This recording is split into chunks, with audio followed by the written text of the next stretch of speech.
किसी सीट पर अभी हम लोग कुछ नहीं बोल सकते हैं। ये जो है कि राष्ट्रीय लोक जनशक्ति पार्टी का केंद्रीय संसदीय दल बैठेगा और केंद्रीय संसदीय बोर्ड में ये फैसला होगा कि किसका फीडबैक क्या है और इस पर क्या करना है।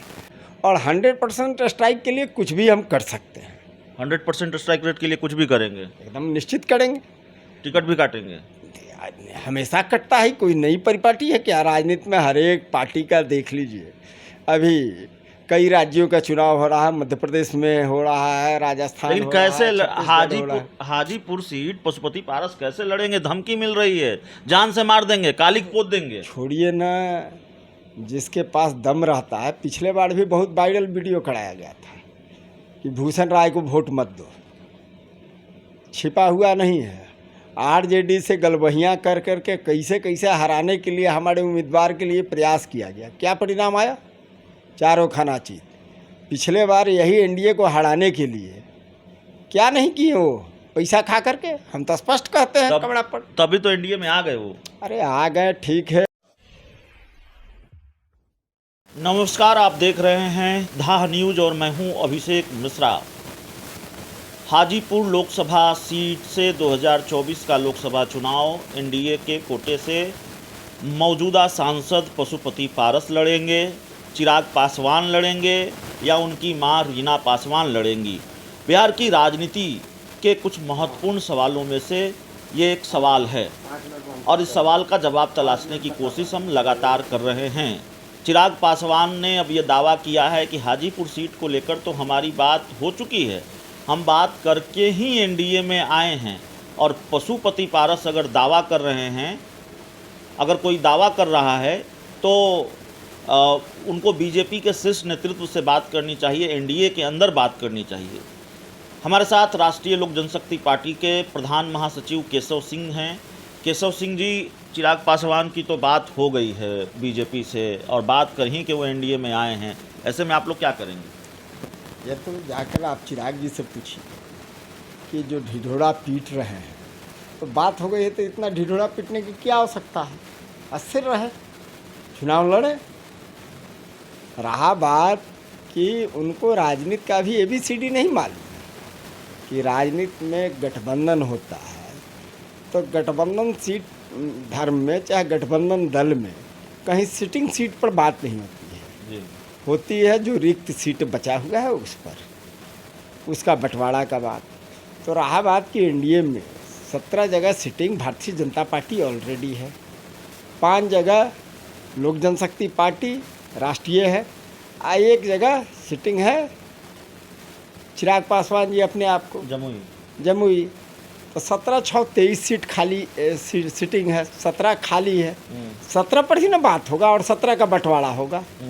तो 17 का बंटवारा होगा, 17 पर अपना अपना किसको दावा जो बनता है वो करेगा। अब रहा बात कि ये कहीं इनको चोट लगा है, कहीं रो रहे हैं, ये रोने से कुछ नहीं होगा। बच्चा है अभी, राजनीति का ABCD सीखे और राजनीति में अभी सीखने में बहुत टाइम लगेगा। जरूर ठीक है कि फिल्मी दुनिया में जा करके आप कह रहे हैं कि एनडीए में सहयोगी दलों के बीच उन्हीं सीटों का बंटवारा होना है जो पहले नीतीश कुमार के खाते में थी, बाकी सब फिट है, फिक्स है। नीतीश कुमार के खाते में हो चाहे कांग्रेस के खाते में गए, यही होगा। अब मान लीजिए भारतीय जनता पार्टी का 17 है तो 17 पर कोई दावा कर करके उसमें से कोई थोड़े दांत खोदने के लिए किसी को मिल जाएगा। 17 में किसको टिकट देना नहीं देना भारतीय जनता पार्टी का क्लियर है।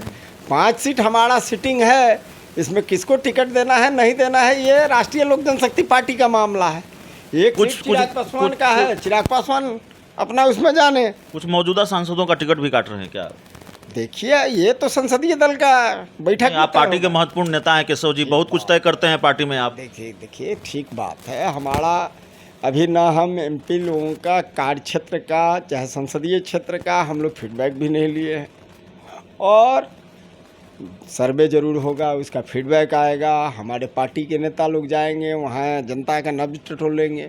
यदि आवश्यकता पड़ेगा किसी सीट पर हमको परिवर्तन करने का तो निश्चित रूप से हम लोग परिवर्तन करेंगे। एक सीट की तो बड़ी चर्चा है, चिराग पासवान से लगातार मिलती रही वीणा देवी, ऐसा लगता है कि उनको इसकी कीमत चुकानी पड़ेगी। देखिए, किसी सीट पर अभी हम लोग कुछ नहीं बोल सकते हैं। ये जो है कि राष्ट्रीय लोक जनशक्ति पार्टी का केंद्रीय संसदीय दल बैठेगा और केंद्रीय संसदीय बोर्ड में ये फैसला होगा कि किसका फीडबैक क्या है और इस पर क्या करना है। पार्टी को 100% स्ट्राइक चाहिए और 100% स्ट्राइक के लिए कुछ भी हम कर सकते हैं। 100% स्ट्राइक रेट के लिए कुछ भी करेंगे, एकदम निश्चित करेंगे।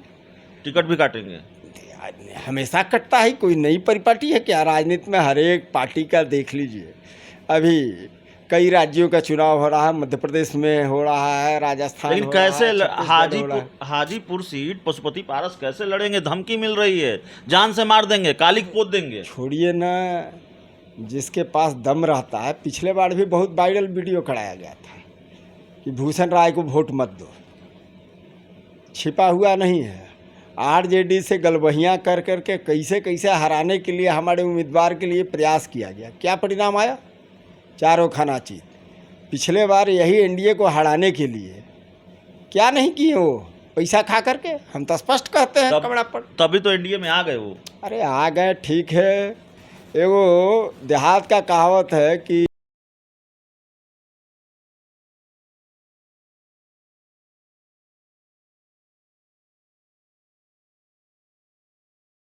इस तरह की भाषा का इस्तेमाल करते हैं केशव सिंह, लगता है राजनीति में इस तरह की भाषा का इस्तेमाल होना चाहिए। अच्छा एक मिनट, भाषा का उपयोग नहीं होना चाहिए तो राजनीति में मर्यादा है कि नहीं? मर्यादा का उल्लंघन कौन कर रहा है? कुछ भी बोल जाते हैं आप। हम काहला बोल जाएं? जो अगला बोलता है तो उसको उसी भाषा में समझाना पड़ता है। अपराधी, चोर, चुहार, गुंडा, लफुआ, लखाड़ा लोगों को संसदीय भाषा में नहीं समझ सकते हैं। जो राजनीति का मर्यादा है उसको तार तार कौन कर रहा है? गठबंधन का मर्यादा को कौन कौन तार तार कर रहा है?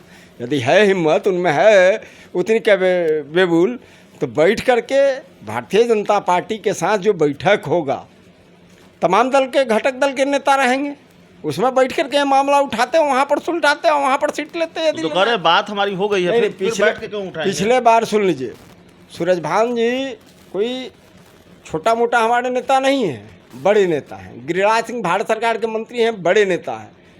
उस समय एनडीए में ललन सिंह थे, आज जो कि जदयू के राष्ट्रीय अध्यक्ष, बहुत बड़े नेता हैं।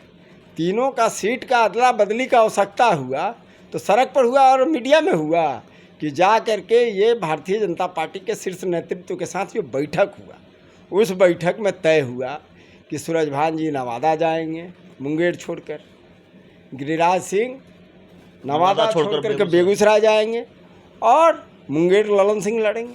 तो ये दल के अंदर में और गठबंधन धर्म के अंदर में मर्यादा के तहत ना बात हुआ कि बयानबाजी से हुआ था। तो जिसको इतिहास नहीं मालूम है, जिसको बिहार का भूगोल नहीं मालूम है, जो नक्सलियों से मदद लेता है, नक्सलियों के संग रहता है, अपराधियों के द्वारा पार्टी चलाता है, अपराधियों से भाड़ा हुआ पार्टी रखा हो, वैसे व्यक्ति के साथ राजनीतिक बात करना कितना उचित है? ऐसे लोगों को हम राजनीतिक ढंग से जवाब नहीं देना चाहते हैं। जिस भाषा में ये पूछते हैं उसी भाषा में ही जवाब देना उचित है। चलिए, हमारे साथ केशव सिंह जी थे और इनका अंदाज और मिजाज आप जानते हैं। कई बार ऐसा बोल जाते हैं और कई बार नहीं, ज़्यादातर बार बोल जाते हैं, बवाल निश्चित हो जाता है।